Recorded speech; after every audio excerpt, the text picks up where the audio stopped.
வணக்கம். இன்றைய முக்கிய செய்தி குறிப்புகள்.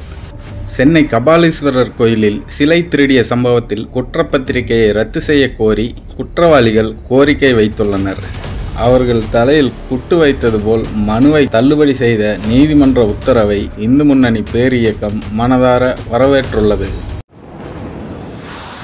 வடலூர் சத்தியஞான சபைக்கு சொந்தமான பெருவெளி இடத்தில் வள்ளலார் சர்வதேச மையம் கட்ட தமிழக அரசு திட்டமிட்டுள்ளது. கட்டுமானத்தை தடை செய்ய கோரி தாக்கல் செய்யப்பட்ட வழக்கை விசாரித்த சென்னை உயர்நீதிமன்றம் தொல்பொருள்துறை, கலாச்சாரத்துறை, நகர் ஊரக வளர்ச்சித்துறை போன்ற துறைகளிடம் முன் அனுமதி பெறாமல் கட்டிடம் கட்ட துவங்குவது ஏன் என்றும், சத்தியஞான சபைக்கு சொந்தமான 106 ஏக்கர் பெருவெளி மைதானத்தில் 35 ஏக்கர் அளவுக்கு சட்டவிரோத ஆக்கிரமிப்பை அகற்ற இன்னும் ஏன் நடவடிக்கை எடுக்கவில்லை என்றும் தமிழக அரசுக்கு கேள்வி எழுப்பியுள்ளது.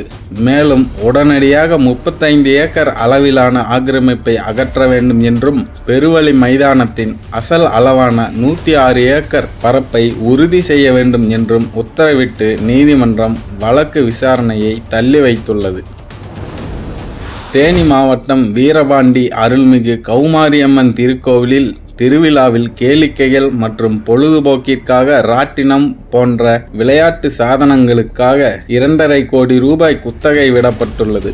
இந்த குத்தகை தொகை போதவில்லை என தனிப்பட்ட முறையில் தனக்கு லஞ்சம் கொடுக்கவில்லை என்றால் இயந்திரங்களை இயக்க விடமாட்டேன் என பேரூராட்சி செயல் அலுவலர் மற்றும் பேரூராட்சி தலைவரின் கணவர் லஞ்சம் கேட்டு திருவிழாவை சீர்குலைக்கும் நோக்கத்தோடு செயல்பட்டிருப்பது மிகவும் கண்டிக்கத்தக்கது.